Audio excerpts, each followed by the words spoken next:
This episode of Geek's Guide to the Galaxy is made possible thanks to support from listeners like you. So if you enjoy the show and want it to continue, please support us on Patreon over at patreon.com/geeks or via PayPal over at geeksguideshow.com/crowdfunding. And I want to give a special thank you to Matt Merton and Jonathan Geloni, who both just signed up this week to support us on Patreon. So big thanks again to everyone who's contributed. We really appreciate it. All right, so now let's get to our show.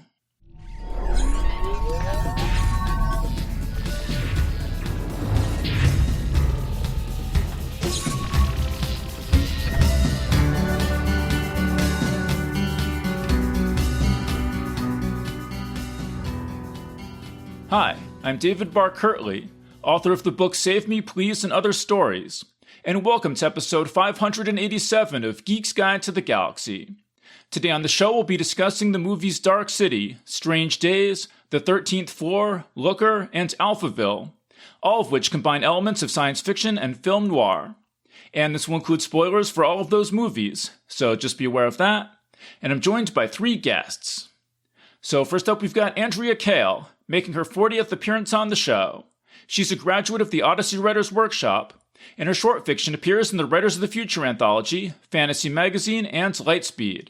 She's been a television writer, producer, and script supervisor for shows such as Late Night with Conan O'Brien, The Chew, and WWE's Monday Night Raw and Friday Night SmackDown, and she's currently a writer for Pixelberry Studios.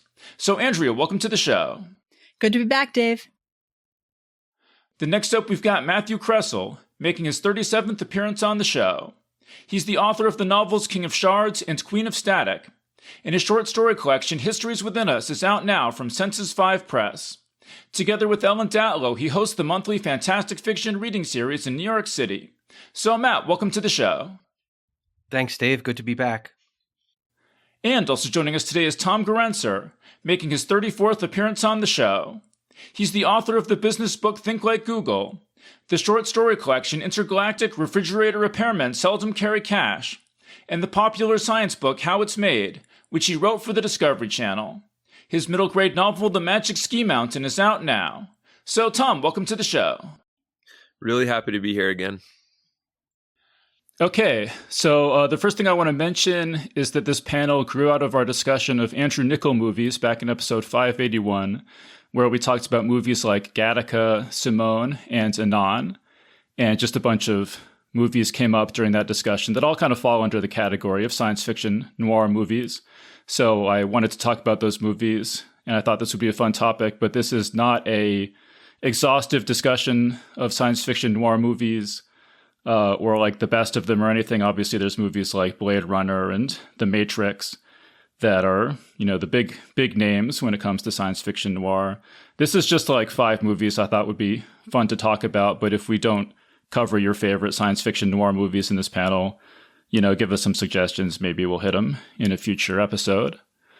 And so the first movie that I'm planning to talk about today is called Dark City, 1998. And so in this movie, there's a guy and he wakes up in a bathtub with no memory of who he is. And he's in this weird city where it's always night. And there are these men in trench coats and black trench coats who go around. I guess at midnight, when the clock strikes midnight, everybody in the city, all the humans fall asleep. And these weird figures in trench coats go around changing the city and changing the people to different identities and changing their clothes and, the buildings all change shape and stuff like that. So that's Dark City. So, Andrea. Yes. How did you feel about Dark City going into this rewatch? I love that movie. I've seen it several times. So I was very excited to talk about it and to watch it again. And it stands up. It's just as good as I remember it. Yeah. I mean, I don't have any real criticism of it, to be honest. Well, that's what I'm here for. I'm sure. But okay, so Andrea, basically no notes. No you notes. Just like this movie. Just a big check mark. You done? Yeah, I mean, I can react to what you guys say, but I love the movie. I love it. All right. All right, cool. How about Matt? Do you unreservedly love this movie? I do love it. So I have a little history with this movie. Can we talk about that? Yeah. So a college roommate, he used to always talk about this movie. Oh, it's such a good movie. It's such a good movie. And when I finally saw it, I was like, I don't know why. Maybe it just sort of colored my taste of it, but I kind of bounced off like of it. Inflated expectations. Inflated expectations. And also I saw this after The Matrix. And I thought to myself, oh, how derivative, right? Yeah, right. But then someone's like, no, this was first. So like, I hadn't seen this movie in probably 15 years or more. Actually, let me just say about I don't know if you guys know this. So a lot of those same production people who worked on this also worked on The Matrix. And they actually shot some of the scenes in The Matrix on sets that were built for this movie. Oh, wow. That doesn't surprise me. But I went back in thinking like, okay, it was an okay movie. I didn't love it. But like this time through, I loved it. Like, and I don't know what changed for me except the fact that maybe I just had more distance from those like feelings about it, I guess. And then I was just sort of blown away by how swiftly paced it was, which a lot of times you go back to movies of the 90s and 80s and the pacing's just way different than stuff today. This was just like, boom, you're right into it. And if you notice, there's like quick cuts, even in individual scenes, and the sets are so beautiful, but the cinematographer and the director, they're not in love with their own sets to the point that it's like taking away from the story. So it's like you get these quick cuts of these beautiful scenes, but it's not like they're lingering on it to the expense of story. And that part of it really got me. And then I just think that like the whole science fiction aspect of it is very, very cool. It's super creepy. There's this whole philosophy. Like I think I may have mentioned on previous podcasts that sometimes I venture into the UFO and alien Reddit forums, and like there's this whole theory that like aliens are really, we're living in a simulated world and the aliens are like sucking our energy or some shit. And like you could just see the ideas come right out of movies like this. It's right. Obviously it's like the whole Plato's cave metaphor that Matrix was playing with, but I just loved it. The aesthetic of it, the pacing, I thought the acting, like Kiefer Sutherland, I've never seen him in a role where he just other than this, where he just plays this kind of like nervous, nebbishy guy who's just sort of limping around and afraid and timid, but he plays it over the top and it works so well. Like it's just, I don't know what else to say. Okay. Well, let's get Tom in here too. So Tom, what were your feelings about Dark City going into this rewatch? Well, I loved it just as much as Andrea and Matthew did. And Dave, I suspect that I don't know what you're going to say about the movie, but I'll start by saying you're wrong. Yeah. But I think it's just a great movie. It's super fun. I saw it when it first came out in the 90s when I was in my 20s.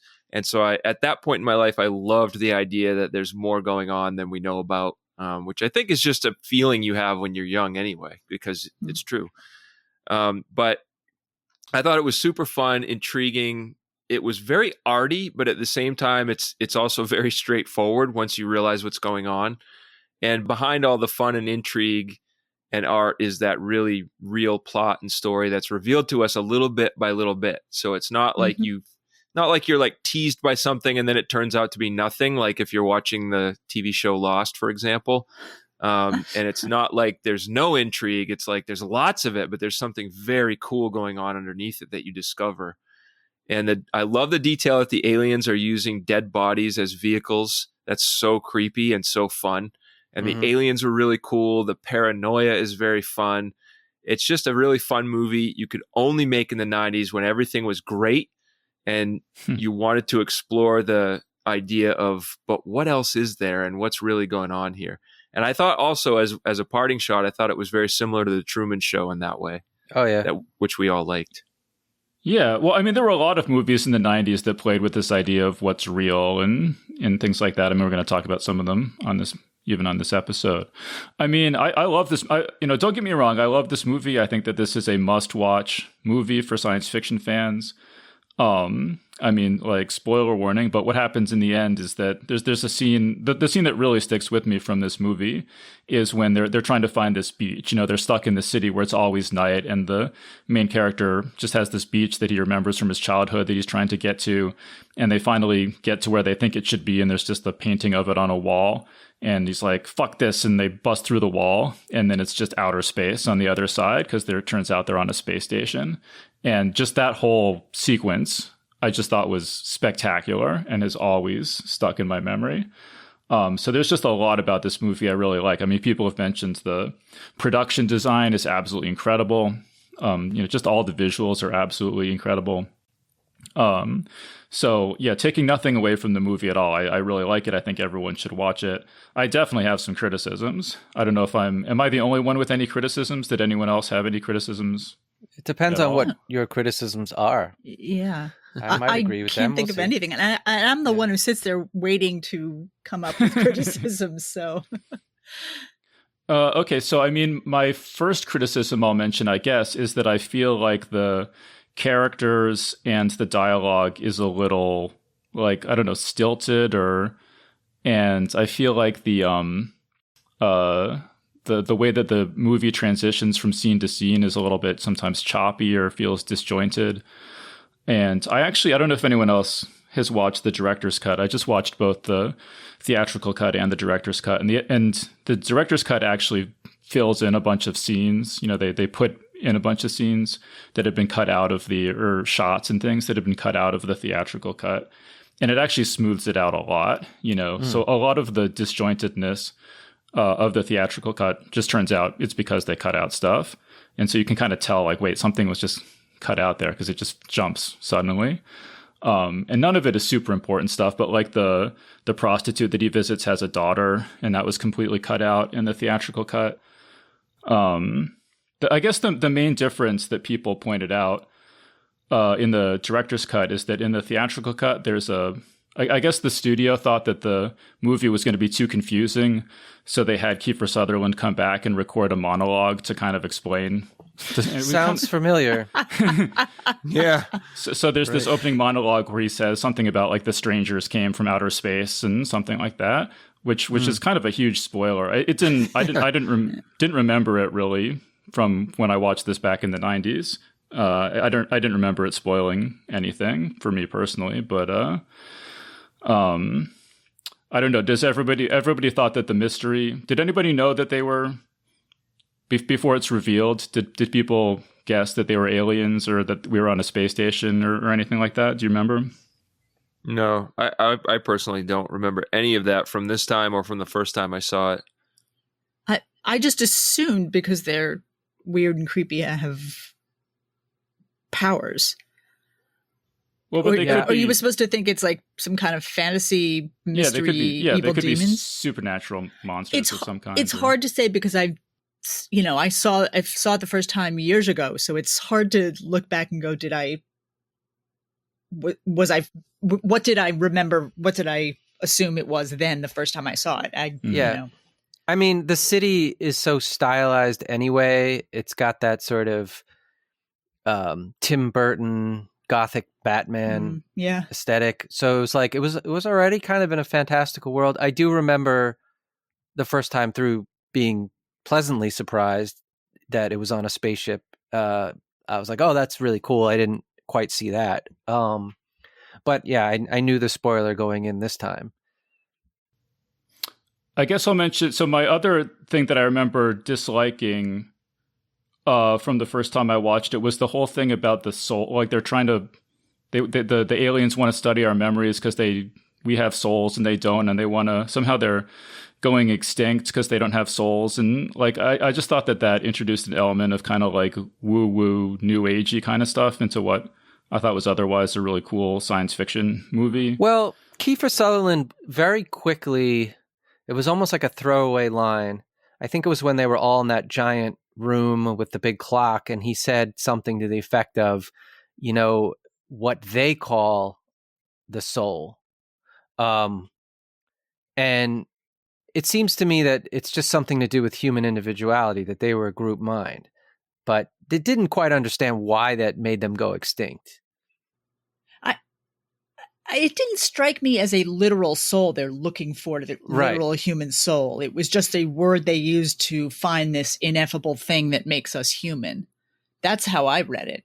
Okay, I didn't feel like they meant the actual human soul of as in religious soul thing. but why would an ineffable thing that makes us human be related to them going extinct? Like they're just literally biologically going extinct. Aliens who come up with a concept that they think this is going to save them. I didn't question it in any way.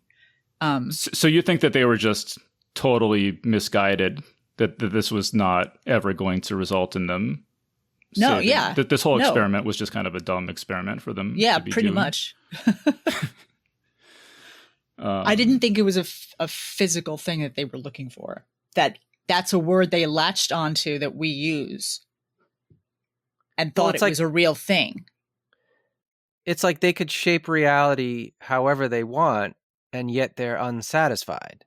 And that is like a core element of their existence. And, it seems like humans, even though we're also perpetually unsatisfied, we do find ways to find beauty and love in that. And I think that's what it's about. It's like, no matter who you are, you still, like, he's still finding something of joy in, it's very kind of like existentialist, right? Yeah. So it's like the world is meaningless, it's empty, but humans somehow make a way to find joy in that, to find something worth living for. Whereas the aliens are they're a group mind. They have nothing new. They have no individuality. They can't like find that spontaneity because they're just essentially one being. And they also, like, he says at the end, he says, you're looking for a soul, and he points to his head, or, you were looking the head because you were looking in the wrong place. Obviously, I mean, he doesn't say it, and thank God, because that's really on the nose, but it's I was love. hoping they wouldn't. Yeah. It's love. And that's what he shows with him and Emma, is that no matter what, there's love there. And because these aliens don't have individuality, they cannot love. See, but that's what I like. What you're saying all works, and I think is really cool. But that's what I think it should be. I think it should just be that the aliens are like this group mind, and they experience no joy, and they have this sort of existential crisis, and they're just trying to. They're like, they look at the humans who do experience joy, and they're like, I want to have what they have, and are trying to unlock the puzzle of how you can experience joy, or something like that, But I just think bringing in the issue of that they're going extinct, and that and just using the word soul, I felt like detracted from what was to me the more interesting element of the story, which is,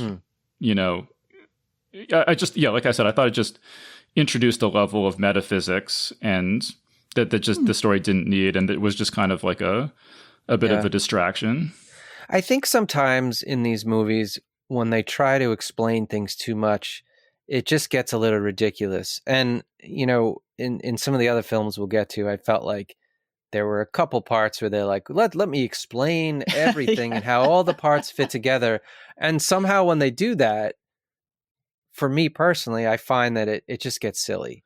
And maybe that's, in real life, that's how it would work.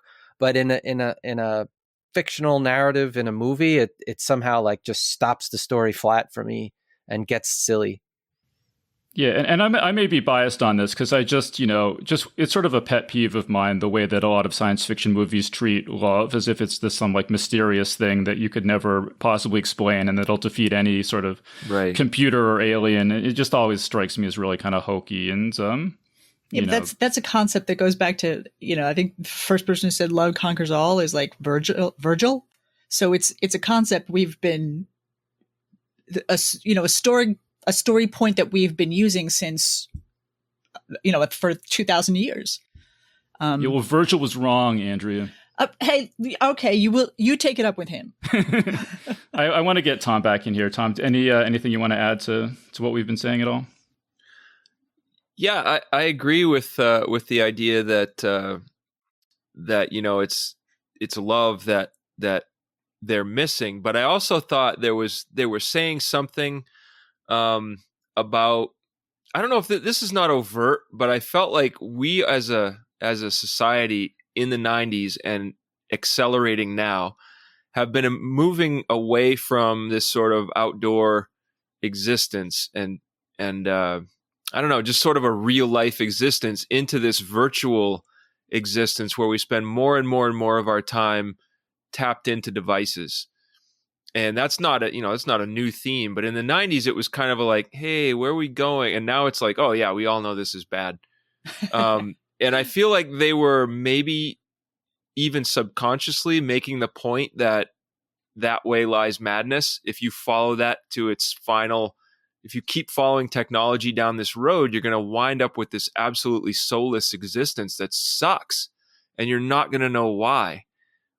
Whereas, like, I find that every day with just sitting down, tapped into devices, working all day, it's like my mood goes down and down and down, like a airliner that's losing altitude until I finally get out and do some things in nature, and then I'm like way back up again. Yeah. And I feel like this was maybe a comment on that, if not overtly. I agree with the love thing, but I feel like the soul thing might be something about that. Like, hey, let's not go too far down this road. That's just my additional thoughts. No, I like that theory. And one thing that came to mind as you were saying that is, and I'd have to watch the movie again to be sure, but it seemed like there was absolutely nothing natural in the film. Like, it was all artificial structures, right? Like all human created structures until Murdoch creates the ocean, which is the first natural thing we see, right? I don't remember seeing any trees or plants. No. Maybe it's there, but I don't remember seeing it. These are all like artificial structures, cities and bridges and tunnels and, Yeah. Yeah. And the movie was shot 100% on sets. There was no location shots at all in the entire movie. Yeah. But what do people think about, like I was saying, I feel like the performances, some of them are a little flat and the dialogue's a little mannered in places. I think it's I don't agree, but I think maybe what you're saying is it's supposed to be mannered because this isn't a normal society. And also the past, it's set sort of in the past, and the past is much more mannered than we are now. Yeah, I think it's intentionally, it's sort of a little bit campy, if that's what you're thinking.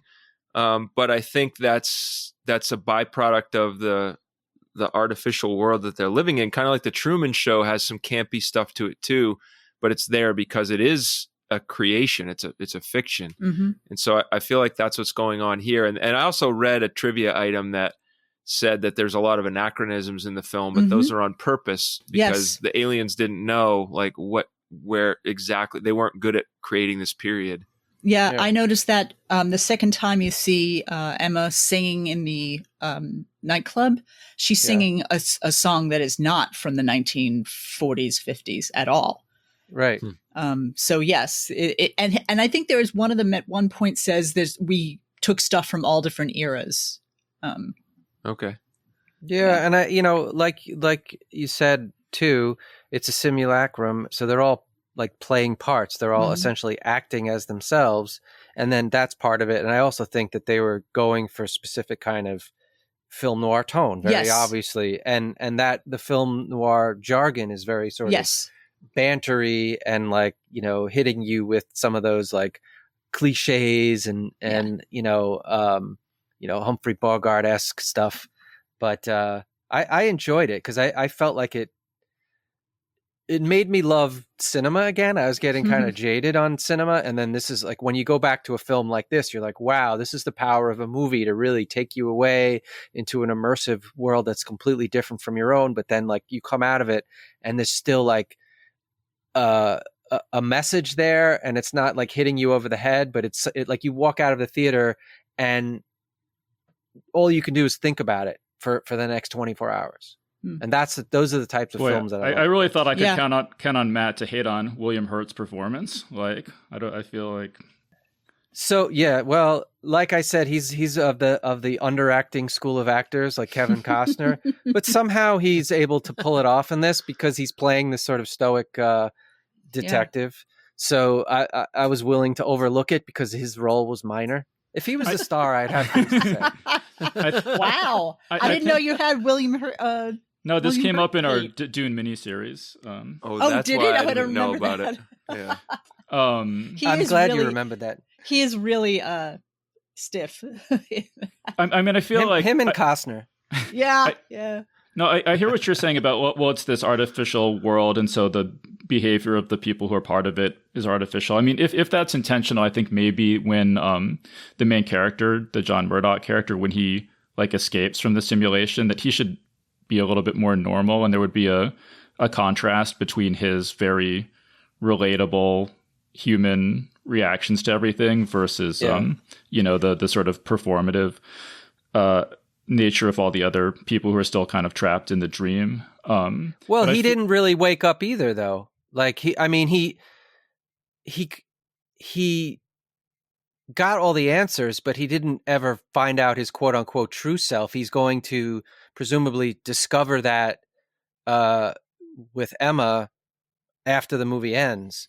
But he doesn't know who he is. No, but like Kiefer Sutherland, or I mean, they say like every once in a while somebody just wakes up before they get implanted with their new personality, and so it seems like that would be an opportunity for him to, be more like because I felt like, I mean, I really like Rufus Sewell. I think he was brilliant as the like Nazi dad in Man in the High Castle, but I feel like there's just there's something like just a little like spooky and otherworldly about him, and I feel like this role maybe would have called for someone with a little bit more of an everyman quality, because he's just sort of like angry and intense in every scene.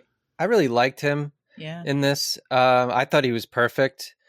He's in The Diplomat, which is also a great show. Yeah.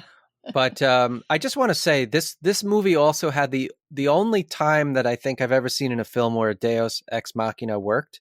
Like they literally injected him with like, all the knowledge he needs to defeat the enemy. But I was like, this is so cool because they've already established that they can rewrite memories. So Kiefer Sutherland, Dr. Schreiber is like, in this injection, I've trained you for your whole life through this one injection. And then I was like, that is amazing. And it worked. Whereas like, in handled poorly, that could have just been like, that was a cheat, No, I love that. Yeah. Yeah. Though the ideas in this movie are first rate. Like I love the concepts in the movie. It's just like, I feel like the execution is a little like doesn't quite live up to the brilliance of the concepts. And we need you, Dave, because we can't have universal praise. Yeah. We have to have. That's right. Yes. All right. Well, yeah, it sounds like I'm in the minority. I mean, I'm glad everyone liked it. I mean, I like it, but by in the minority, I think you're saying wrong.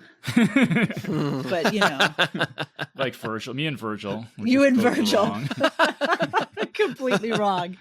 But I can take it up with you. So. All right. Anything else? Any final thoughts on Dark City before we move on? I felt like this was the most noir of them. It had the most visual and elements, and cliched elements, but it works because it's playing on the things you already know, and it works well for me. But yeah, this felt like the most noir of all of them. Yeah, because it's literally always night. Yes, exactly. Exactly. All right, cool. So let's move on to our next movie, Strange Days, 1995. So in this movie, it's in the near future, Los Angeles, and there's this technology where you can record your memories and play them back, complete with the all the emotions that you felt at the time that you made the recording. And so there's a guy who kind of deals black market in this technology, and he gets mixed up in kind of two different plots that are going on, or not like plot in the story sense, but people are plotting things.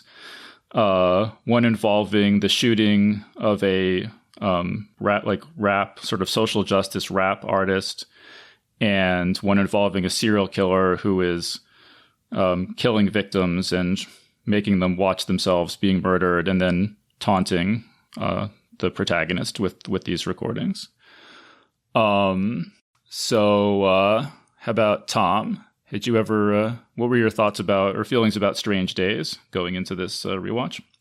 I had zero feelings about it before I saw it because I had never seen it, because it is the weirdest movie that, in my view, probably should have been a blockbuster but wasn't, that it just vanished. It had like $7.5 million box office gross, which is like almost nothing for a movie of this size, made by Catherine Bigelow, who in my view is an absolutely astounding filmmaker. Yeah. And I think she made an astounding film, and I just don't know what happened to it. I would have loved this when it came out. I never saw it, never heard of it, never knew it existed. Super grateful that you wanted us to watch it and that I got to watch it. I didn't know anything about it. If you wanted me to stop there and not analyze the movie, I'll stop there. But. Well, let me just say, so Catherine Bigelow, if you don't know, she directed Point Break, The Hurt Locker, and Zero Dark 30. And Near Dark. Don't forget Near Dark. She's directed a lot of movies. And she was married to James Cameron. I don't know if they were married at the time or not, but I think he has the story by credit and co-wrote the screenplay for this. And it was his idea, I remember, originally. So, and it has an amazing cast. Ralph Fiennes is the main character, Angela Bassett, Tom Sizemore. I mean, you would think it has all the ingredients for a huge hit movie. I guess somehow just didn't break out. But Andrea, what do you overall feelings on Strange Days? I remember when this came out, and I remember hearing how much of a flop it was. I had never seen it though. I don't know why. It was on my radar. It's the minute you say it, I know exactly what movie it is. But watching it, I had the same feeling. Like, I don't understand why this was such a flop. And in fact, I looked it up, and apparently they thought it was because it was too dark, which it is. It's a very dark subject. And also because people didn't understand the tech, which I find bizarre because it's not exactly hard to understand. Right. At all. Well, they set up the tech. This has one of the best opening sequences of any movie I've ever seen. Yes. Where you're there's these guys robbing a restaurant or something, and one of them is recording, and so you're like watching the recording from a first person point of view, and it feels very real, like and gritty, and it just really grabs you, and I would think explains the technology perfectly adequately. I had the same exact reaction, which is, this is a perfect way to introduce a movie. And then as I'm watching the movie, the great part of it is they never really have a clunky, as you know, Bob explanation. It just, all of it comes out in the story itself. You know what I'm saying?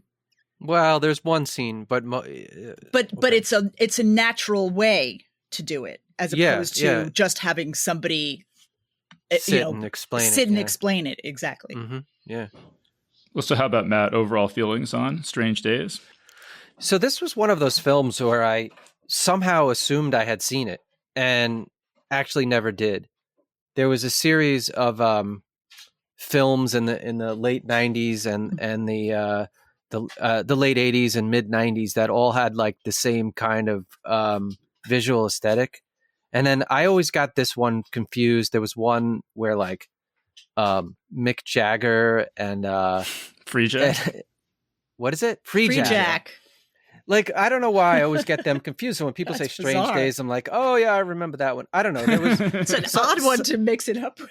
I was in college at the time this came out, so I may have missed it. And then like, if there was ever like a clip from it, I was like, oh yeah, I've seen that. It looks like something I've seen. But then when I actually sat down and watched it this time, I thought it was great. Like I thought that maybe the first, like, it's a long movie. What was it? 2 hours and 40 minutes or something? 2 hours, 20 minutes. So I thought it could have used a little trim, especially at the beginning. But overall, I was like, once it got going, I was like, wow, this movie's hitting a lot of really intense themes. And there was one part where it's like, they were like, oh, and gas is more than $3 a gallon, and fifth grade kids are shooting each other, and it's supposed to be for shock value. That's right. And I'm like, oh wow, like we're actually in that world now. That's insane. Yeah. And so like this movie came out in 95. It was supposed to be 99. So they were like, well, this will happen in 4 years. I mean, maybe it took 24 years. Yeah. But there's definitely some intense themes. Like there's 2 rape scenes. There's cops killing black people, and it's definitely an intense movie. And so I think like I'm not, it's hard for me to remember what sort of the mood and the tone was in the 90s, like how people would have reacted to this.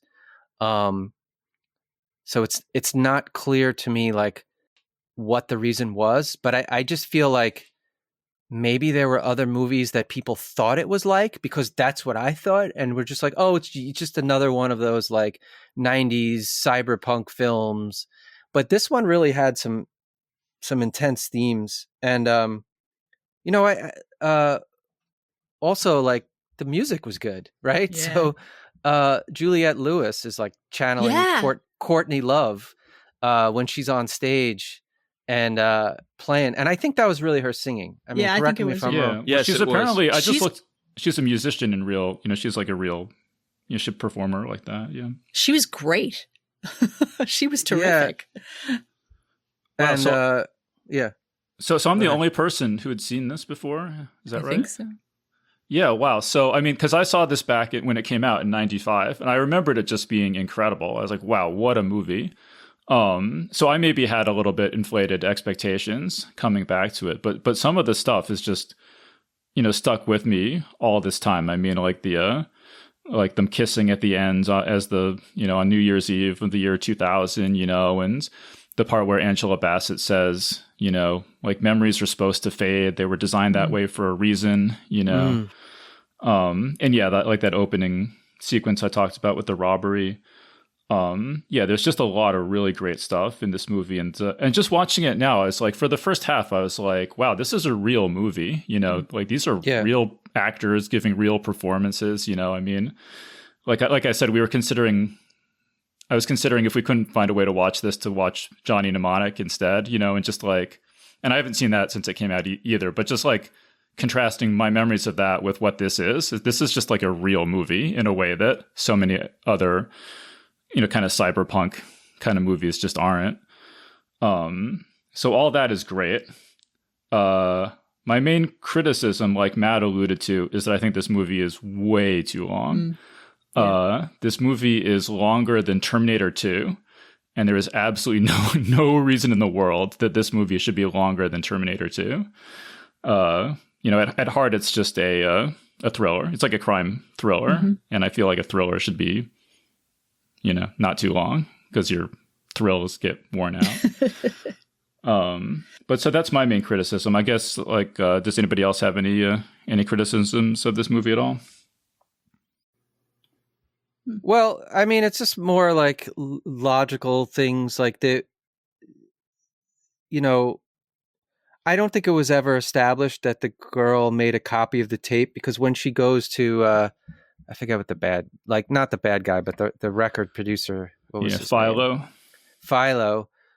Like, she gives him the tape, but then it's never made clear that she made a copy of it. Maybe it was a throwaway line that I missed. But there was a scene where he goes to the guy in the van, the one who gets him, like, the guy who stole Ferris Bueller's car. Yes, the one they fry. They fry his brain. Right. And he says, she came to me and asked for me to make a copy. That's okay. Yeah. Okay. I thought it was in there somewhere. Yeah, but, it is. Well, I think we're getting at there that maybe one issue is that this is just a really complicated, I think overcomplicated story for what it is. So yeah, some of the details, I can understand how they would get lost in all the different plots going on. It's fairly complicated. I think maybe one of the reasons it didn't do better in the box office is because Matt kind of touched on it, that that comment about, I wrote that down actually, gas is over $3 a gallon and fifth graders are shooting each other in school.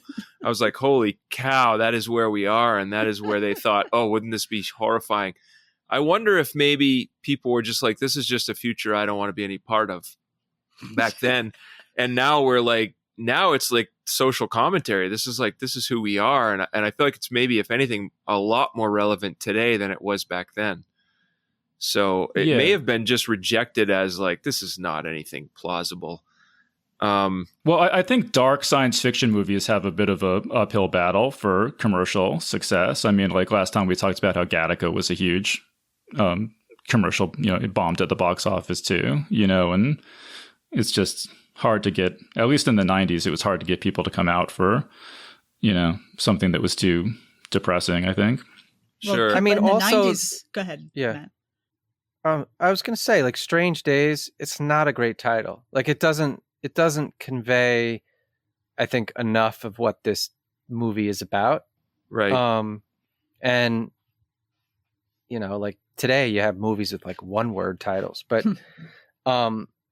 yeah. So maybe it's like, oh, remember that movie Strange Days? And someone's like, no, because it's like doesn't conjure up anything. It's not specific. descriptive. If you could call it a science fiction movie, and it would mean the same thing as Strange Days, literally, because that just means like, things are different. Yeah. Today the title would be "Don't Remember." Yeah, yeah. Thing that goes on your head. But I mean, I had some other thoughts about the movie. Yeah. First of all, I wish I had an emotional recording of myself when I first saw that Juliette Lewis was in the movie. She really rubs me the wrong way, and I think it's nothing against her as an actress or anything like that. I think it's just because I have a really bad taste in my mouth after what's the title? I'm blanking on the title of the movie now, but the one where she, her dad is Rodney Dangerfield and she kills him, and Natural Born Killers. Yeah. Natural Born Killers. Holy cow! Ever since, she's so convincing in that movie that every time I see her, it's like Tilda Swinton. Every time I see her, I'm like, no, get away. She just plays such a good villain. And then secondly, holy cow, when Voldemort was younger, he was really kind. And really good looking. He's with hair. How good looking he is. Much better looking. The third, and this might be more of a in line with your request for criticisms. You could put, as far as a casting decision, you could put Tom Sizemore in a pastel-colored tutu holding a puppy, and I know he's the villain the second I lay eyes on him. Absolutely. I don't care that they gave him long blonde hair and made him sound like a hippie. And the minute I saw him, I was like, villain. Yeah, that is. You know what? That you're right exactly about that. That is one drawback, is that the minute I saw him, I knew he was the bad guy. Right. Well, and I don't know if it's maybe because it's a trope of these kinds of movies, and also it's Tom Sizemore. But I think that's a challenge if you're a casting director, is how do I find somebody who's really good at playing villains if I don't use somebody that everybody else knows is really good at playing villains? Yeah. So that's my other big issue. Well, I'm like, if you had to cut this down to 90 minutes, which is what I think it should be, I think you could just get rid of the whole serial killer.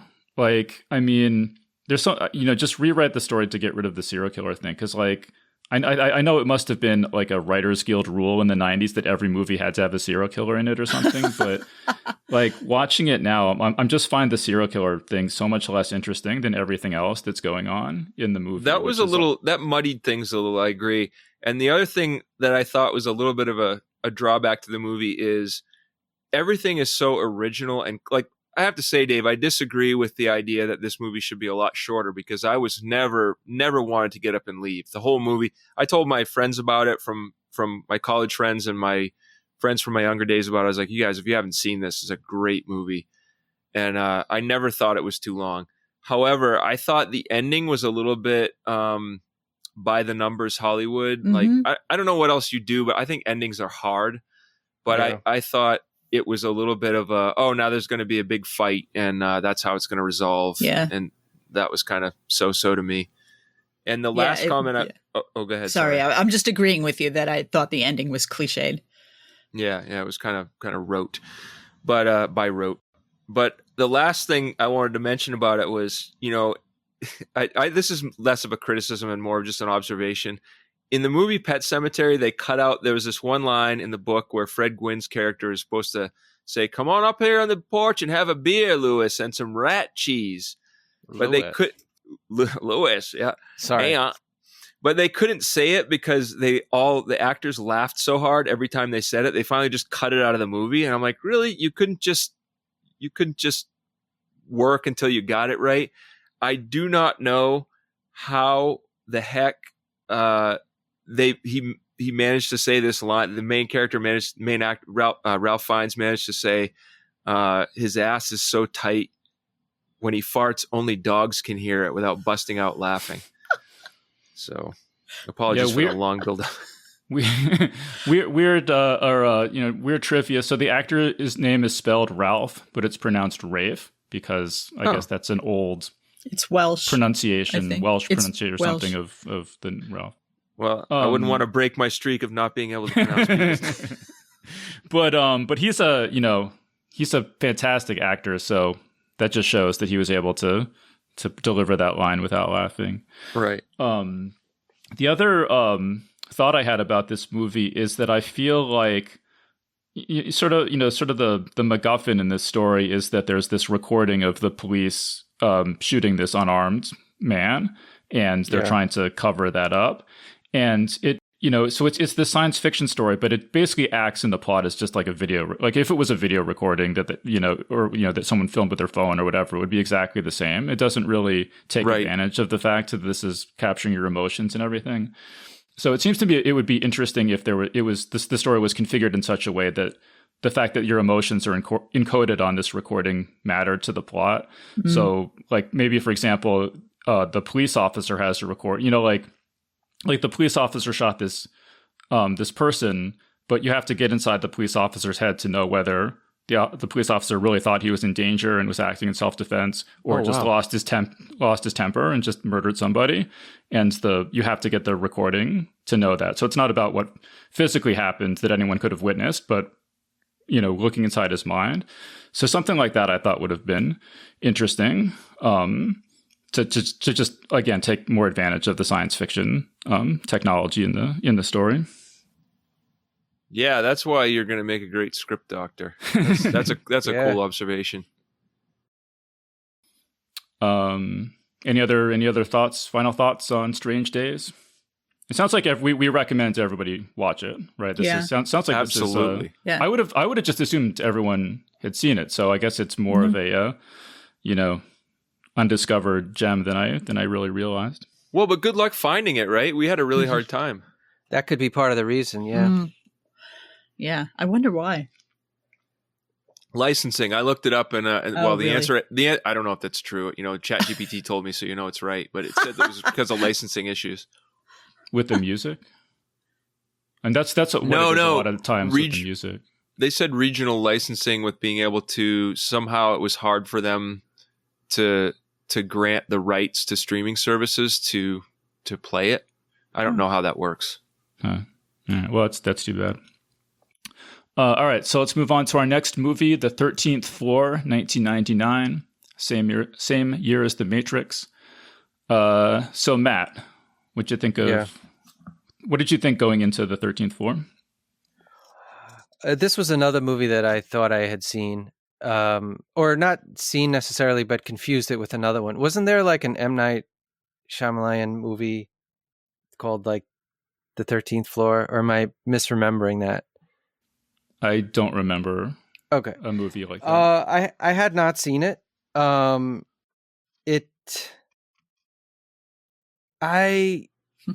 thought the ideas in this were kind of interesting, but on the other hand, there's so much science fiction that does this. So maybe I'm just jaded because it's 2025 and I've seen all the Black Mirror episodes and I've seen the, I forgot to say what this is about. Sorry. So there's a guy, he's working for a software company where they're developing this simulated, it's on a computer or a bank of servers, and it's like 1930s Los Angeles, and you can go into the virtual world and explore 1930s Los Angeles. and his boss has been murdered, and it seems like he might have done it, but he has no memory of the crime. Okay, so sorry. So Matt, go ahead. No worries. So like there have been movies and TV shows that have done this before, and I felt like this was, treading familiar water, and they could have made it work had they had a better script and better actors. I'm sorry, but I'm sorry, Craig Bierko, this isn't your role. The lead guy, it was just so hard to believe that he was really experiencing these things. It just seemed like he was like some, busboy or waiter in Hollywood, and someone's like, "I'm going to put you in Hollywood, kid," and never like actually screen tested him. I mean, I don't know if you guys feel differently. No, he's very bland in my opinion. And in this role. Like, and then the moment Vince, you were talking about the other actor before, but the moment Vincent D'Onofrio shows up, I'm like, he's the villain. Like, he's the villain. Like, he may not be the villain now, but he's going to be the villain later. Well, he was he was also the cop who killed the guy in right. Strange Days. Exactly. But he's also great. He's also great. I mean, like just the. Oh no, he's a great actor. No, I he's love wonderful. I love Vincent D'Onofrio. I really do. Like, so the whole premise, it's like the boss of the company leaves a letter in the virtual world for his subordinate to find in the virtual world that you really shouldn't go into it because it could kill you. And it's like they have this whole encrypted computer system. Why couldn't he just leave a fucking email? Like, just sometimes these movies have such ridiculous premises, and it's like, so I was like, all right, I'm just gonna run with the conceit of it, and I never could really get over the acting of it. And then, I was like, yeah, are they going to go the cliche? They're going to go yep, they went the cliche. The quote unquote real world is also a simulation. So, obviously similar to things we've discussed already on this podcast, Dark City, but also The Truman Show, in the sense that this world isn't real. And the other thing I will say is, like, I think at the end, it was supposed to be 2024 when he quote unquote wakes up, and it was like they show this world, and it's like, and I'm like, what? All you did was just show a couple buildings and some birds, or maybe flying cars. I don't know. On some like weirdly smog colored sky, and then it's like, oh, it's beautiful, and I'm like, you have no idea what the world is like. The world could be a hellish dystopia. And right. I don't know. Well, yes. let me say something in defense of this movie, because I think, like, when it came out, the idea that that the real world is also a simulation was not the most mind-blowing thing ever, but it was not a cliche at that time, I don't think. Yeah. But the reason I wanted to rewatch this, and the moment that's always stuck in my mind, is just where the main character drives out into he drives out of the city, and he just sees the simulated reality ends, and just this like green wire frame stretching out off into the horizon. And that image just stuck with me so much. And I think it still kind of gives me chills watching it. So I definitely agree with all your criticisms of this movie, but that image I think is spectacular, just taken by itself. It's actually the only image I remembered really from this movie, because I know I'd seen it before. But that's the only image I remember from it. It's really the only thing I remember, other than the fact that it's a world within a world. Yeah.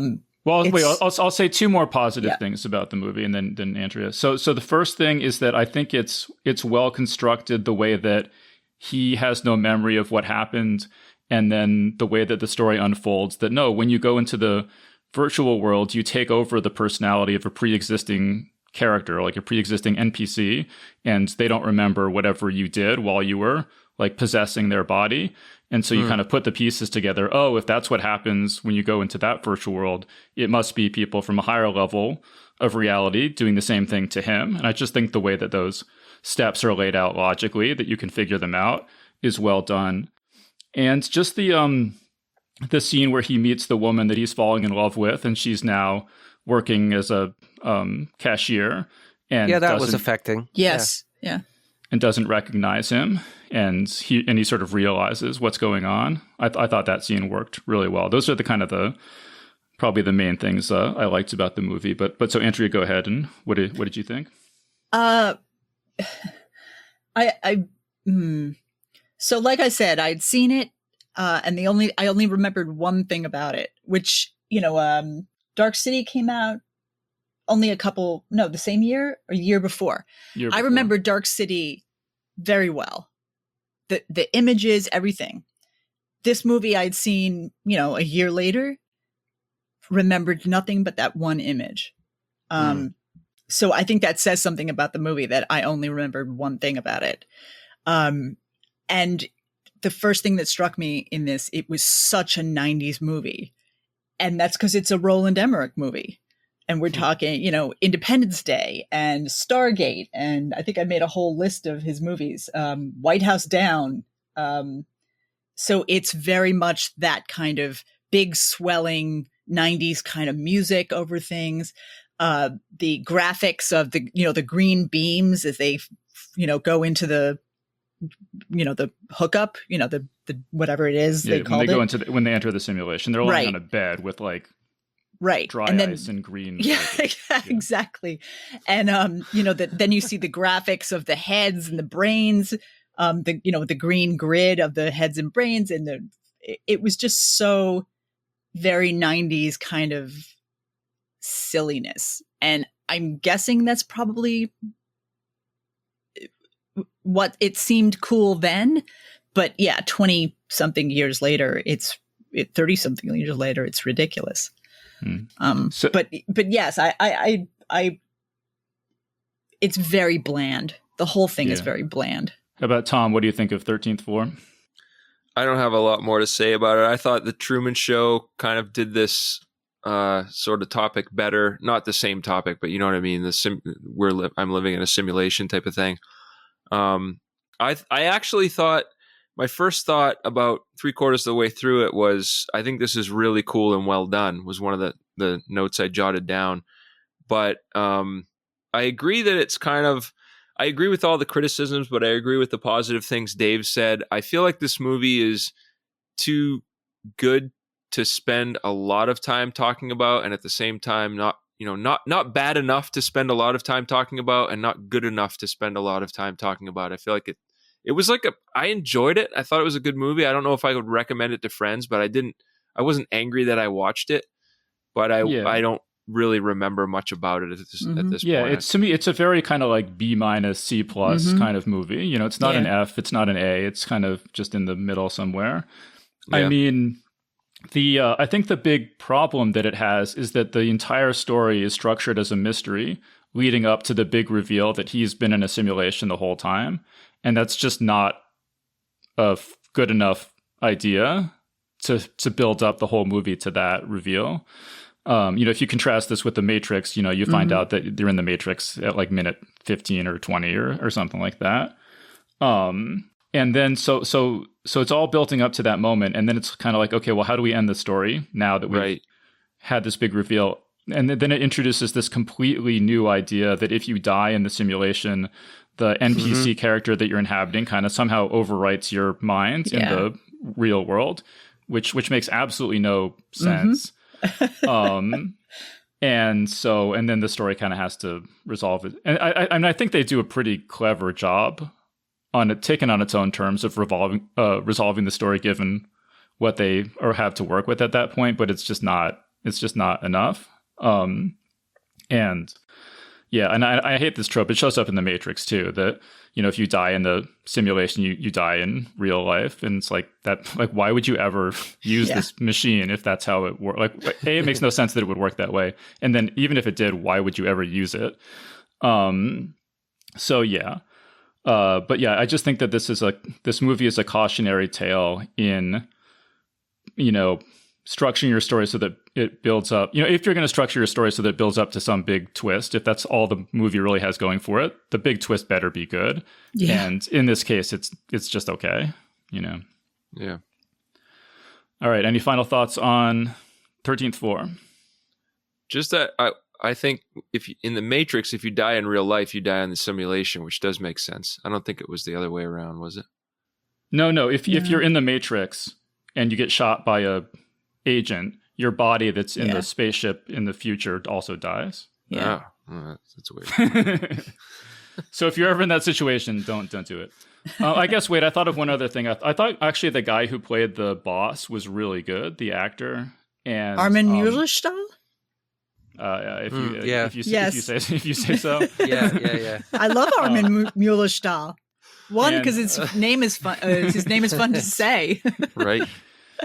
Yeah, and just the 1930s world, the period seemed like they put more effort into it than this movie than they had to. It seems like, but yeah, all right. So let's move on to our next movie, Looker. We're going all the way back to 1981 for this movie. This is one that Matt recommended on our Andrew Nichol panel. I did. Yep, you're not getting out of that one. Matt. Well, now we know who to blame. Exactly. So in this movie is bad enough to talk for a long time. Yeah, it sure is. So in this movie, and it came up because we were talking about Simone, which is a movie about using like digital characters to appear in movies to replace living actors. So that's kind of where I may not have recommended it. I might have just mentioned it. Well, you can go back. He says as he ducks out of the way of your shoes. Go back and listen and judge for yourself whether you think Matt recommended we watch this.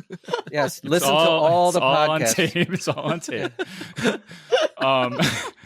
But so this movie I think actually starts out very and it's written and directed by Michael Crichton. It sure is. Oh my gosh, written by Michael Crichton. Okay, all right. Yeah.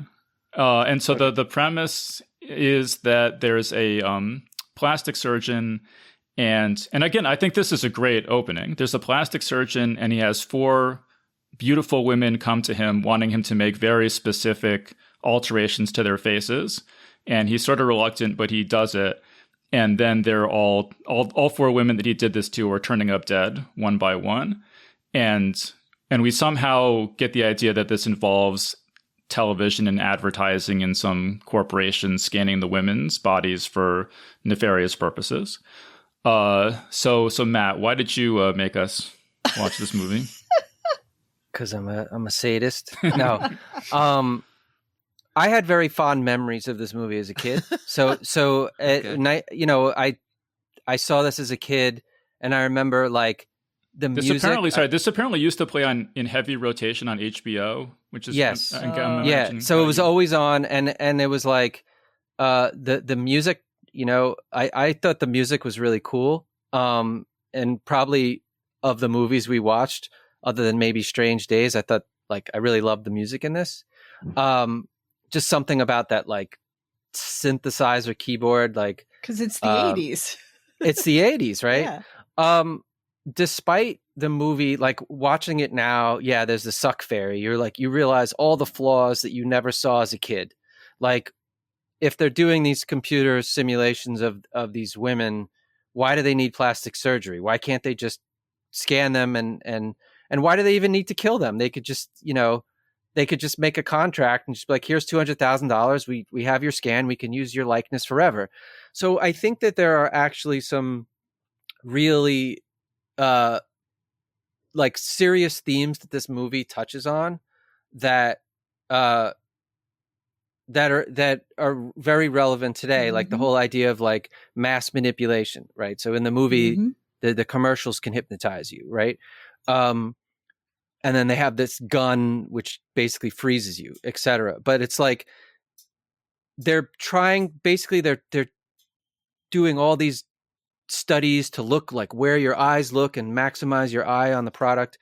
And I think that like we've kind of gone there. Like we don't have that like overt, like hypnotizing you with the eyes in the commercial, but it's like the whole misinformation space is pretty much like what, like I think we're actually in this world and we don't realize it.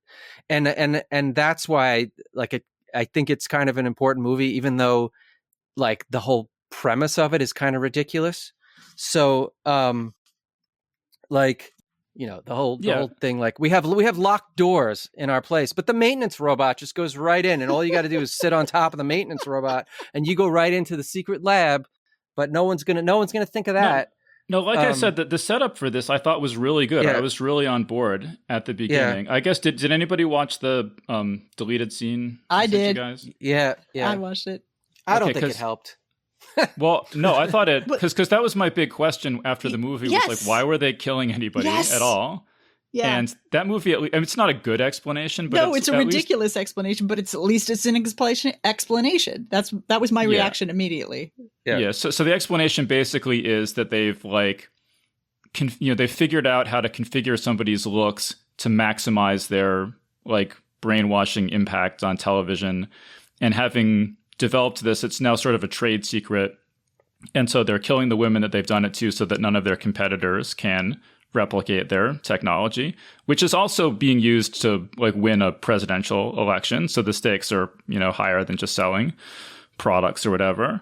So that's okay. I mean, like Matt said, there's a lot of reasons it doesn't really make sense, but it is sort of baffling to me that explanation was cut out of the movie completely, leaving you just totally I mean, like what was going on. I think like there are certain scenes in this movie that have stuck with me my whole life. And before you think I'm a pervert, I'm not talking like the scene. It's too late. Susan Day. It's too late. I know everyone already. You have to say I'm not a pervert. The scene where Susan Day is being scanned in the computer, and then she's like, "Yeah, I know you're perverts, whatever." But like where she's going around, and actually like the shadow on her body, so you can't really see she's nude. But like she's spinning around, and the music is playing, and then you see her like body appearing on the computer screen. Like, and then no, it was cool. That was her cool. Her voice goes from like this weird computer generated thing to like a perfect replica. It was like both like it was like terrifying, right? And but also like holy cow. And like in 1981, I don't know if I saw this in the theater, but like whatever, I saw this early 80s. Like that was something like way beyond anything we can do today. Like now you're just like, oh yeah, they could do computer animation to people, no big deal. But this one predated Tron, believe it or not. Yeah, this was apparently the first movie ever to feature a like scanned human figure, semi-realistic on screen. It was creepy too. It was like Invasion of the Digital Body Snatchers.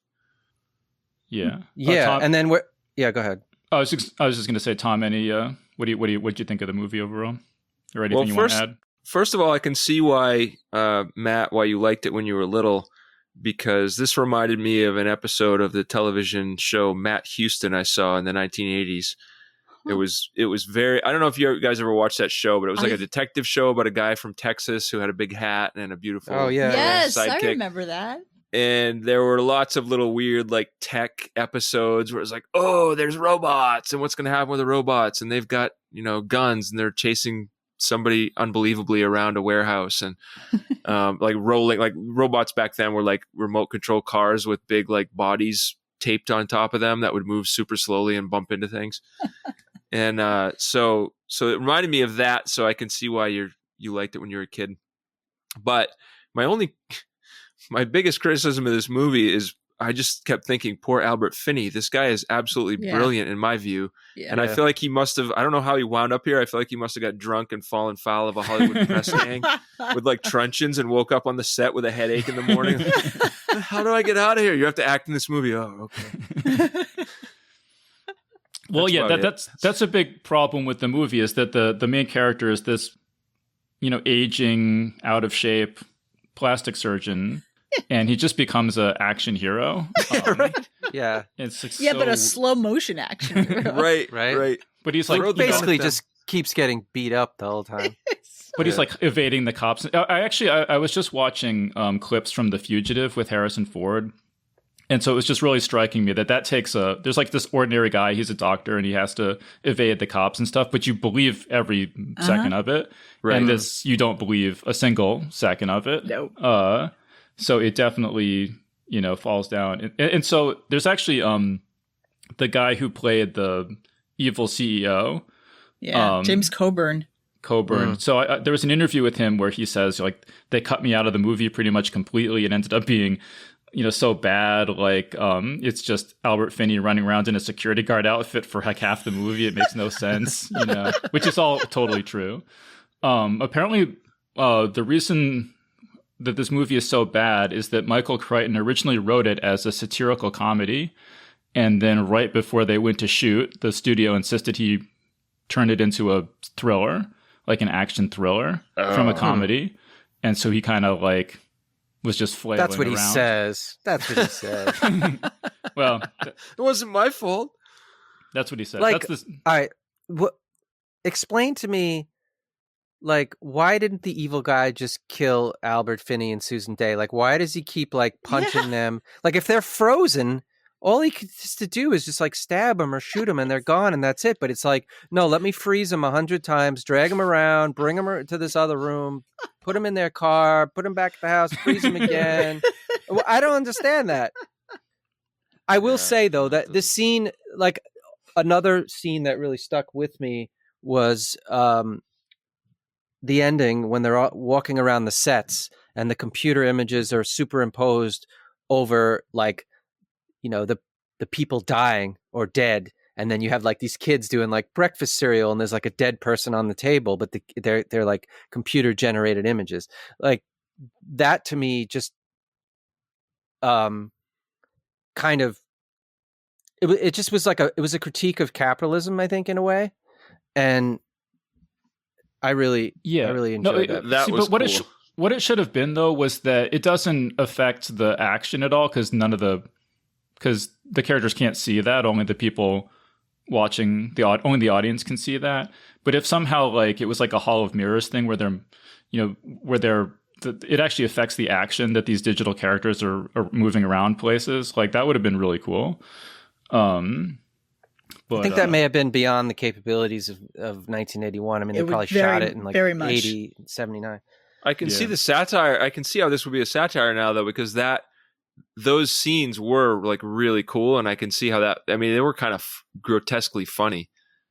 Yeah, but just also kind of showing that there's like a dark undercurrent to a lot of these commercials. It's like happy families. Look at us, we're happy, and like underneath, there's no joy or community, and it's just pure profit, and like they live.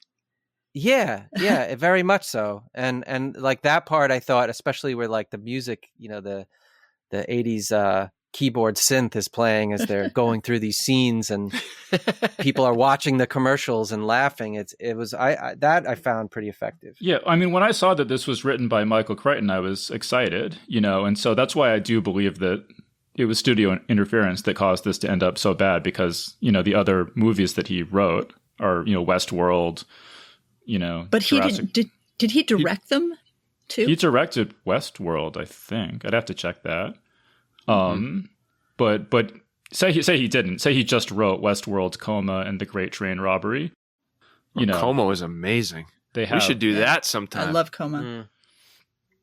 Yeah, there's just a basic storytelling like the entire second half of this movie like serves no function at all. It's not interesting at all. It's just like a middle-aged guy doing action stuff for no reason, really. Really slowly. Albert Finney's so good in so much stuff. Though. Yeah.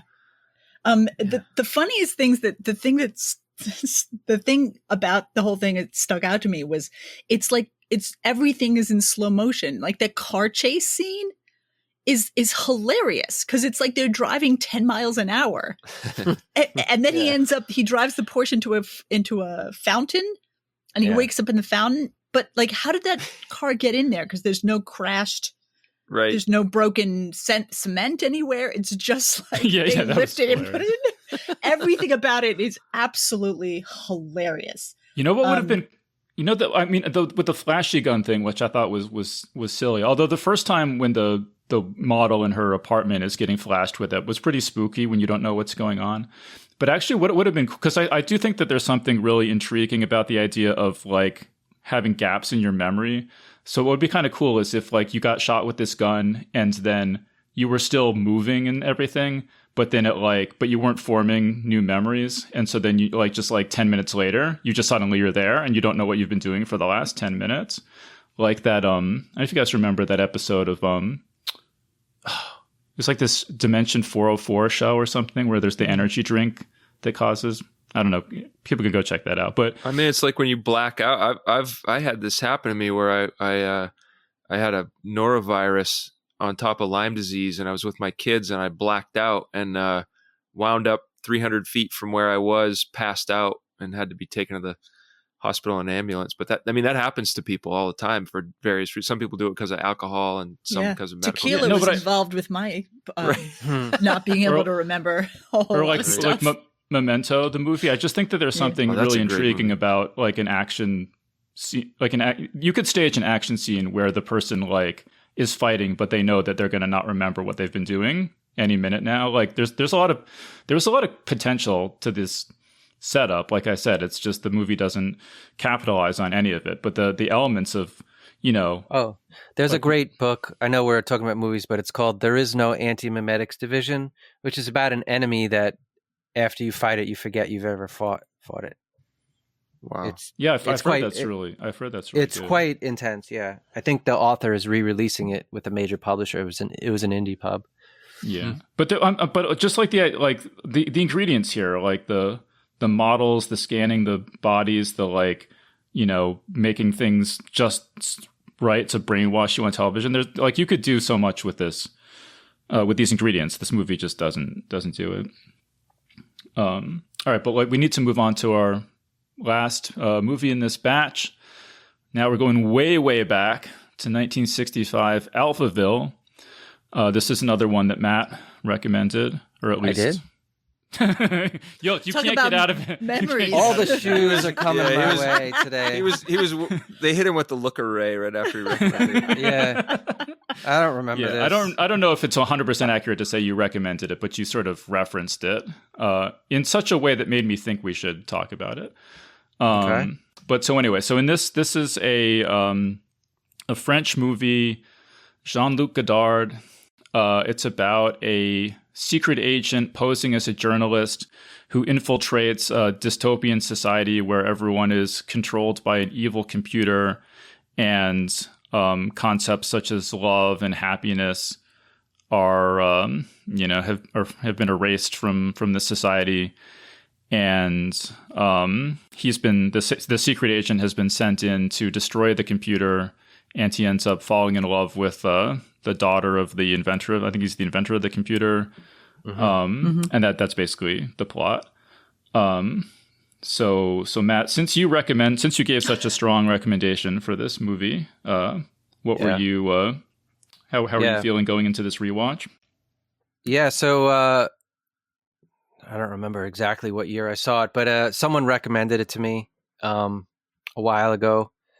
You should check out Alphaville. It's like this science fiction film that is just basically we're not going to spend any money on special effects. We're just going to pretend when you're a kid and pretend this is a spaceship. This is going to be Paris, and we're going to pretend it's another planet. Okay. So this to me is just an art film, and if I try to judge this like a regular film, I'm gonna have too many critiques. As an art film, yeah, I think it works. It's obviously French. It's very, very French. They're quoting poetry to each other. It's all about the power of love again. For me, I think I didn't love this movie, and I think the reason why has nothing to do with the special effects, has nothing to do with even the acting necessarily. It's that damn computer voice. Computer voice was so grating and so horrible that I had to mute the TV when it was on. I mean, we were watching it with subtitles, so of course, I could see what was happening, what they were saying anyway. And just let me if you don't know, so the computer voice was a World War II veteran who'd had his larynx destroyed in the war, and it had been replaced by an artificial voice box, and he delivered those lines.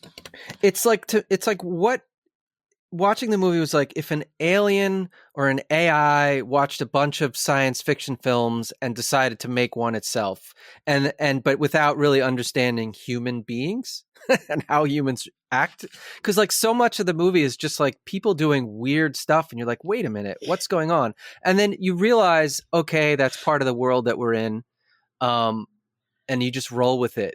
But it just, I don't know. I mean, I think if you were like studying film or you were an art student, you should see this movie because there's nothing like it. I haven't seen anything like it. And I think from an artistic standpoint, it has good qualities, but as like a film, it's not a film that I would be like, let's watch that again, if that makes sense. Yeah. It is 92% on Rotten Tomatoes among critics. You know, I don't know. But I know, Andrea, in previous episodes, you've railed about your hatred for art. Absolutely movies. Fucking hate art films and French New Wave. Like physically hate it. So do you want to hear what I have to say about this movie? Sure. This will be fun. I loved it. Wait, what? Oh, wow. I loved it. Oh my God. I had the best time Plot watching. twist. Yes, 100% plot twist. Talk about a big reveal. We're all in a simulation. I had the best time watching this movie. I was smiling through the whole thing. I was laughing, and I couldn't understand why. I knew nothing about it going into it, other than it's a 1965 movie. That's it. That's all I knew. And I'm expecting to be like a little bored. But it starts out and I'm just like, what is going on here? And it just gets better and better with the insanity of it. And I couldn't understand why. And that's when I realized this was a Godard film. Now, as I said, loathe the French New Wave. But I know that there is a thing about, like, I've seen like part of one of his most famous movie, Breathless. And when I watched it, and this is only maybe about 10 years ago, I said to myself, okay, I get why this was a big deal in 1965. It's not what I like. It's not linear storytelling. It's very confusing. You just kind of have to go with it. But I see the appeal. This is the same thing. It's just like, you just have to fucking go with it. There is a story there, but it's batshit crazy. Mm-hmm. And I loved that about it. I thought it was hilarious, but I was so confused because I thought I was watching a noir film. Turns out I get to the end of the movie. I'm smiling. I look it up and it's supposed to be a spoof. It's supposed to be funny. It's not a real serious noir film. He's using everything in this is the thing that came to my mind as I'm watching this. I said, there's everything in the kitchen sink in this movie. And that was the point. He just takes every cliche, trope, crazy thing, throws it in there, and it's hilarious. So I have no explanation for this other than I guess I like Godard now. I mean, know. I have to rewatch. Not that I want to rewatch it, but if I were to rewatch it, I would rewatch it knowing that it's satire. It doesn't feel that way to me, but yeah, could be. Andrea, did you understand the plot, or do you just not care? I wasn't confused. It wasn't like this makes no sense at all, and I don't care. It made some sense. It made a little sense. He's gone there. There's, it's that 1984 thing of we're erasing words from the dictionary, that kind of thing. There's 1984 paw prints all over it. Like at the end, did you understand what was going on? Because he kills the guy and then the computer dies and everybody just kind of I don't know. They go into reset mode. Yeah. I mean, but that's what I assumed it was. I don't even care because it was just so fucking funny. You mean when they're all spinning around and shaking? Yeah, they're all rebooting. Yeah, it was because he killed the Professor von Braun, you know, why did he use that name? That's Werner von Braun, who invented the atomic bomb. That makes a lot more sense, because his name was Lemmy Caution. Yeah. And then there was like the von Braun, his real name was Nosferatu. Yeah. And and then now that you say that, it kind of, yeah, I see it differently. And he just throws on all these weird things. He wants to know what's happening to his fellow secret agents, Dick Tracy and Flash Gordon. I was just going to say, exactly. Dick Tracy, there's Heckle and Jekyll. Like, it's just so much crazy shit in there. And you're just like, what the fuck is going on? But I don't care because it's so insane. All right, well, let me get Tom in here. Tom, what did you think of Alphaville? I'm fine. Don't mention it. But for people listening who haven't seen it, that's what all the characters who are controlled by the computer use this shorthand all the time. When you ask them a question that they don't know how to answer, they just say, "I'm fine, don't mention it." Yeah. which is brilliant. But okay, so I thought this was either the dumbest smart movie I've ever seen, or vice versa. It was the first 45 minutes of it I would not have recommended to a friend, but then after that I would have. And I would agree with Matt that you cannot judge this movie as a regular movie. You can't say, "Oh, go watch this. It's a good movie." No, wrong. You can say, if you want like a high art experience and you're in that kind of frame of mind, go watch this. It will kind of blow your mind and it'll be hilarious. Like the first 45 minutes, I was totally confused by and irritated by, but I was laughing my head off. And I didn't know if I was laughing along with the director or in spite of the director. Now that Andrea explains that it's a spoof, it was along with the director. But there's just so much funny stuff. He's like this totally slapstick Humphrey Bogart film noir detective character, like slapping people and shooting people for no apparent reason and shouting at people and shoving them out of doorways through doorways and stuff. Funny. And you're like, what is going on here? And I was like, I can't follow a doggone thing. And I thought it was just random baloney and confusing.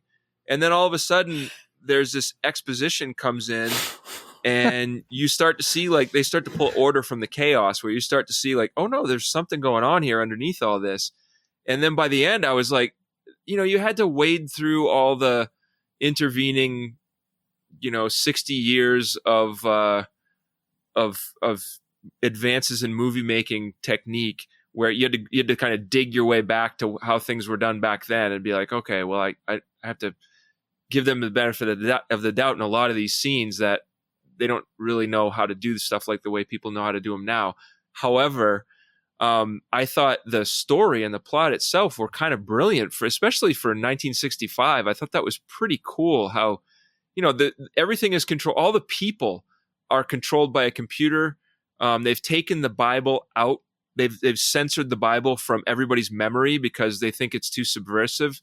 They've taken whole words out of our vocabulary because they're too subversive, or they can lead to subversive thoughts. And so if you ask somebody today a question that you asked them yesterday, they may not be able to answer it today where they could have yesterday, because since then that word has been removed from all the people. So they're like, yeah, no, I used to know this word. There was a word for that, but I can't remember it anymore. Like all that stuff is so brilliant. And I thought that scene where all the people were just kind of bumping into walls and stuff after he destroys the computer was brilliant. Well, it was kind of like a Star Trek episode, which I guess came out at the same time. Yeah. It was like an old original series Star Trek where you destroy, Landru, the computer that controls everybody. And then everybody's walking around going, Landru, guide us. It was kind of like that. So I guess it wasn't that advanced. But it felt that way to me anyway. But I thought it was really cool toward the end. And I liked the poetry. I thought the poetry was really cool. It really gave you a way to say, well, we're not going to exactly explain everything, but we're going to say it in poetry. And they even say that before they start the poetry. Mm-hmm. They say you can't say everything with regular words, but with poetry you can. And then they give you this poetry that does give you insight into the movie, or insight, not in knowledge, not like understanding, but you feel like you can see into it emotionally. So, I mean, I may be building it up way too much, but I thought if you want a really good movie, don't watch this. But if another thing, Andrea, is you mentioned at the beginning when you started talking about this movie that you absolutely hate French film. And I'm the same way.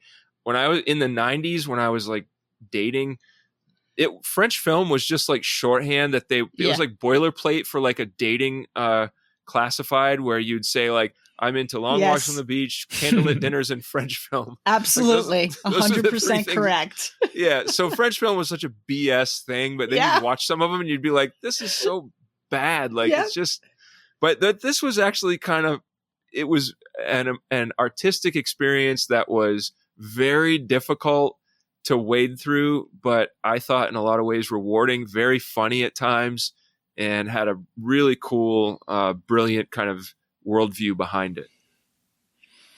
Okay, well, I'm really surprised how much you guys liked this then. I guess a little background. So Godard wanted to make a science fiction movie. You know, all his other movies are not science fiction, and this is his one science fiction movie. And so he wanted to make originally I Am Legend by Richard Matheson, and his business partners said no, they didn't want to do that one. And then he wanted to do Nonstop by Brian Aldiss, but ultimately concluded it would be too expensive. There was like no way to do it without spending money. So this is kind of a science fiction movie that he could put together that has literally like a special effects budget of literally $0. Yep. You know, there literally isn't a single like prop or effect for this movie. Every like the evil computer is like a lamp behind a fan, like stuff like that. It's like super, super low budget. And so like, yeah, when I saw that this was a French film from 1965 that's black and white, you know, I was like, this is going to be, you know, pretentious, and it's going to be slow, and it's going to be nonsensical, and it's not going to be real science fiction. And that was all dead on, spot on, accurate. It was like, I was enjoying it a lot more. Like I said, I had rock bottom expectations, and I was actually enjoying it a lot more than I was expecting to for about half of it. But the ending where he destroys the computer by giving it a like riddle it can't solve, I was like, oh my God, this is just the dumbest, most hackneyed 1930s pulp science fiction idea. Dave, you brought logic into this movie? Well, this is the thing. So like, you know, all those things are everything you're saying is true. It's not like a good movie by any sort of conventional standards of writing or dialogue or storytelling or logic or anything. Like you have to experience it as I mean, the cinematography I thought was absolutely fantastic. Yeah. The cinematography is so good. But like the whole, like I mentioned earlier, the whole sort of theme of the film is, you know, is this opposition of science and logic versus love and poetry, and love and poetry is superior. And you know, that theme doesn't resonate with me at all. I think it's just dumb. Like I said, like the science fiction trope I hate the most is just this love has this magical, mysterious, ineffable quality that will conquer all, you know, like, so very much like what you said about Dark City. Yeah. Yes. So I really disliked the movie after the ending, especially like the last line, and she's like, "I love you." You know, it's so corny. So like if it's all just a spoof, if it's all just a gag, like okay, but you know, yeah, just the idea that there's this woman who's never experienced love before until this grumpy old guy who's just never smiles or says anything nice to her in any way came along. Yeah, yeah. It was definitely a movie that would not survive like cancel culture or anything like that. The guy was like a total creep, and I was like, why is she interested in him at all? But anyway, it's also 1965 though. You have to take the era into consideration. Well, no, there's no question. I'll totally believe that this was a groundbreaking, influential movie that has influenced Blade Runner and Dark City and a million other things. But so I think there's no question that it's historically important, and that placed in its proper time frame and context, you know, is an important movie. But if you're asking, you know, should somebody watch it now in 2025? I think only under very specific conditions, and only if for you're very a film specific student sorts of and possibly people. hallucinogenic drugs. The first time I saw this, I might have been under the influence of substances. Oh, by the way, because now that you mention, Andrea, that this was a spoof, there are parts of it, because it's hard to tell with French films, right? Yes, Like, I agree. You just don't know if Yes. they mean this seriously or it's as satire. But like where he's being interviewed by the computer and these microphones are just floating closer and away from his head. Like now that I'm looking, like if this is a spoof, that's hilarious. It's hilarious. Like it's hilarious. But I was like, I took it seriously. So maybe I need to rewatch it with like a different lens or something. But that's what I said. I went in, I thought I was watching a serious movie and I couldn't understand why all of it was really funny and I'm laughing. And it wasn't that I was laughing at it because it was a bad movie. I was laughing at it because it was genuinely funny. And then that's when I realized it was deliberate. Yeah, because like when they have the executions in the pool, oh my God, and then, I love the and then the women go over and like beat them to death with shoes or something. Swimmers. Yeah, like, synchronized with the swimmers. corpse. Oh my God, it was and they're so like, funny. Yeah, there was so much stuff like that was just out of the blue so and absolutely funny. hilarious. But like right from the beginning, he checks into this he's having this weird conversation with the person who's bringing him to the room. And then he goes in and she takes her clothes off and she's like, I'll help you take a bath. And then out of nowhere, somebody shows up and tries to kill him and they have this fight. And I'm just like, what the fuck is this? Yeah. And then he just like shoots him and then it like keeps going. Yes, and he just keeps going. And she has no reaction either. And it's just like, neither of them do. They both act like that was like breakfast or something. And it's just, and if you notice, like he breaks through the glass doors between the bathroom and the room, and then later the doors are fine, like they're back to normal. I didn't notice that. And it's just, it was so ridiculous. That's when I started laughing, and I'm like, what the fuck is this? Well, so like there's the scene where the computer's like, there's no possible way for you to escape, and he just like kicks the door open and then shoots all the guys. Like, what the hell? So you think the computer's like, I've thought of everything. Oh, it's so funny. I'm 10 steps ahead of you, and he just kicks the door down. But there is a line right at the beginning when he's still in the hotel where there's a VO. It's him, and he says something like, this is just the way it is. You don't understand anything. And that just sets up the whole thing. There we go. That's the movie there. I feel like this is just the way it is. You're not going to understand it. I'm going to need to see a direct quote that this was intended as a spoof. I don't know. I Googled it and that's what it said. It was supposed to be a spoof. All right. But that was after I watched the movie. While I was watching the movie, I was laughing at it because it was funny. So it finally made sense when I read that, because I couldn't understand why I was laughing, because I didn't think it was the way I was laughing at Looker and that car chase in slow motion. I was laughing at that because it was bad. I wasn't laughing at this movie because it was bad. I'm laughing at it because it was genuinely funny. Does anyone Google understand? Gemini says, no, Alphaville is not a spoof. It's a German synth pop band from the 1980s. Yeah, that too. Yeah. In your face, Andrea. Does anyone understand, was this supposed to be taking place in outer space or not? Yes. Was it? I thought it was just these are the words they used for Paris and for, like, it's still on the planet Earth, but they're saying New York. Because like, doesn't he say at the end they're just going to drive down the highway to get home to his home galaxy? It's his Ford Galaxy instead of his Ford Mustang, and he's like, "Oh, I'll let you rule over another galaxy." And then isn't he called like the outer countries or outer colonies or something? Yeah, Outlands. Yeah. I think they do say outer countries.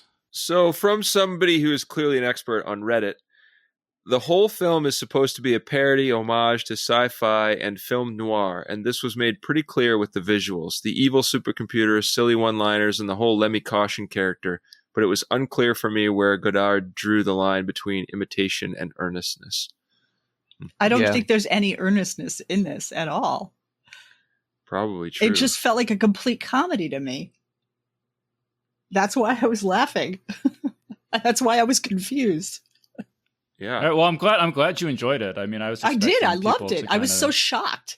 I watched it first because I was like, I just want to get the movies I know I'm going to hate out of the way. And I ended up absolutely loving it. Just had the greatest time.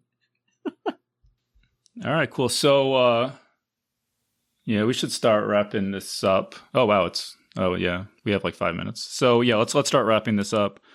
By the way, I'm sorry to interrupt. I'm sorry. I just read this. Roger Ebert did a review of it, and he says he is driving a Ford Galaxy. I thought you were kidding, Matt.